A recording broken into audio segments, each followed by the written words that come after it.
Hi friends, how are you friends. हम देख रहे हैं हिंदू मैरिज एक्ट 1955, जिसमें हम आज देखने वाले हैं सेक्शन 20 और सेक्शन 22।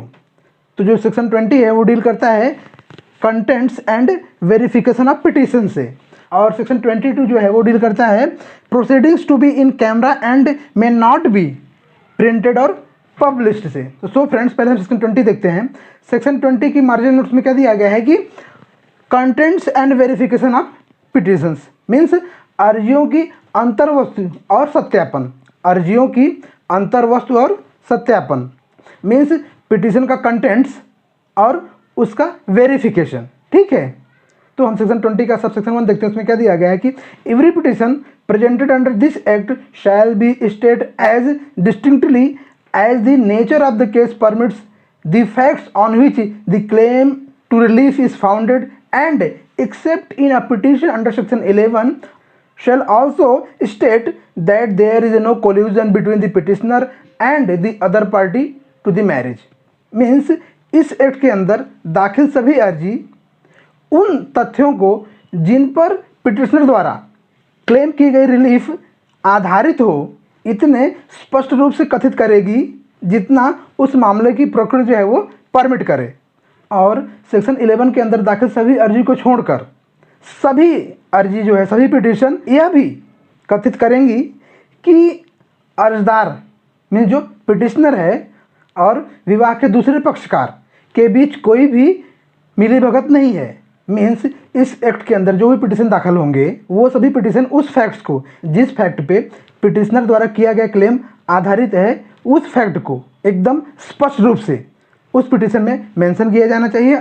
और सेक्शन 11 को छोड़ करके मीन्स जो पिटीशन सेक्शन 11 के अंदर दाखिल हुए हैं उनको छोड़ करके बाकी सभी पिटीशन जो हैं उनमें ये भी मेंशन होना चाहिए कि पिटिशनर और जो सामने वाली पार्टी है, जो सामने का पक्षकार है जिसके अगेंस्ट पिटीशन दाखिल हो रहा है, उन दोनों में आपस में मिलीभगत नहीं है।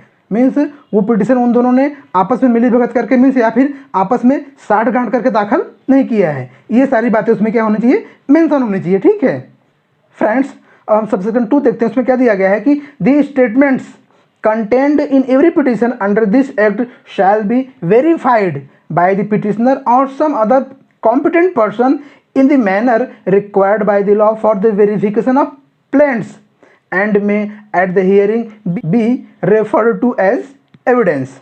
मीन्स इस एक्ट के अंदर दी जाने वाली सभी अर्जियों में किए गए कथन प्लेंट के वेरिफिकेशन के लिए लॉ द्वारा अपेक्षित रीति से बनाए गए नियम के अनुसार अर्जदार या फिर किसी और सक्षम व्यक्ति द्वारा वेरीफाइड किए जाएंगे और केस की सुनवाई के समय साक्ष्य के रूप में ग्राह्य होंगे।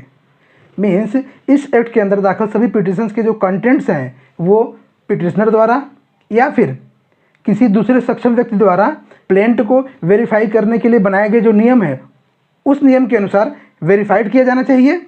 और ये जो पिटीशन के कंटेंट्स हैं ये उस केस की सुनवाई के दौरान एज एविडेंस एडमिसिबल होंगे। फ्रेंड्स, अगर हम प्लेंट के वेरिफिकेशन की बात करें तो प्लेंट को हम कैसे वेरीफाई करते हैं। सपोज प्लेंट में जो है 1 2 3 4 5 6 7 ये 7 क्लॉज है प्लेंट में। ठीक है, तो सपोज इसमें से जो है क्लॉज नंबर 1 से लेके 4 तक जो है ये मेरे नॉलेज के हिसाब से जो है सही है, और क्लॉज नंबर 5 6 7 मुझे ऐसा लगता है कि सही है ये। ठीक है, मुझे इसके बारे में नॉलेज नहीं है लेकिन मुझे ऐसा विश्वास है कि ये सही होगा। लेकिन 1 to 4 जो है वो मेरे नॉलेज के हिसाब से वो सही है, उसके बारे में मुझे पूरी जानकारी है कि क्लॉज नंबर 1 to 4 जो है वो सही है, और क्लॉज नंबर 5 6 7 जो है वो ऐसा मुझे भरोसा है, ऐसा मुझे लगता है कि ये सही होगा। ठीक है, तो हम क्या लिखते हैं वेरिफिकेशन में कि clause number 1 2 3 and 4 of the plaint are true and correct as per my knowledge, and clause number 5 6 7 are correct as per my belief।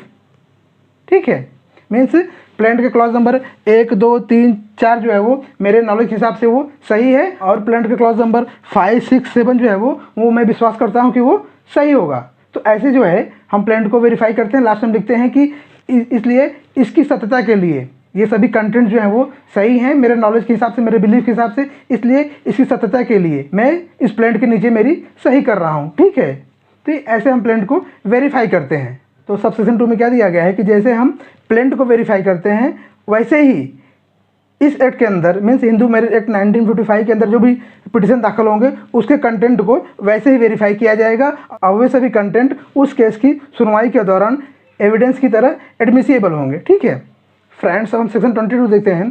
Section 22 के मार्जिनल नोट्स में क्या दिया गया है कि proceedings to be in camera and may not be printed और published. यहाँ पे इन कैमरा का मतलब ये नहीं है कि सभी प्रोसीडिंग जो है वो कैमरे के अंदर रिकॉर्ड की जाएंगी। यहाँ पे इन कैमरा का मतलब है कि बंद कमरे में। मीन्स इन कैमरा प्रोसीडिंग क्या होता है कि कोर्ट के अंदर सिर्फ जज, कोर्ट के कर्मचारी, दोनों पक्षकारों के वकील और वो दोनों पक्षकार, इसके अलावा और कोर्ट में कोई नहीं रहेगा। ठीक है, इन सब के कोर्ट में आने के बाद कोर्ट गेट जो है वो बंद कर दिया जाता है, तो इसी को बोलते हैं इन कैमरा प्रोसीडिंग। मीन्स जो प्रोसीडिंग होगी वो बंद कमरे में होगी। ठीक है, तो सेक्शन 22 के मार्जिनल नोट्स में दिया गया है कि proceedings to be in camera and may not be printed और पब्लिश्ड। मीन्स कार्यवाहियों का बंद कमरे में होना और उन्हें मुद्रित या फिर प्रकाशित न किया जाना। मीन्स कोर्ट की जो प्रोसीडिंग्स होंगी वो बंद कमरे में होंगी और उन्हें प्रिंट या पब्लिश नहीं किया जाएगा। ठीक है, सो फ्रेंड्स, हम सेक्शन 22 का सब सेक्शन 1 देखते हैं। उसमें क्या दिया गया है कि every proceeding under this act shall be conducted in camera and it shall not be lawful for any person to print or publish any matter in relation to any such proceedings except a judgment of the High Court or of the Supreme Court printed or published with the previous permission of the court। तो इसमें क्या दिया गया है कि every proceeding under this act shall be conducted in camera. Means Hindu marriage act की सभी proceeding जो है, सभी कार्रवाइयाँ वो बंद कमरे में होंगी। और आगे क्या दिया गया है कि it shall not be lawful for any person to print or publish any matter in relation to such proceedings.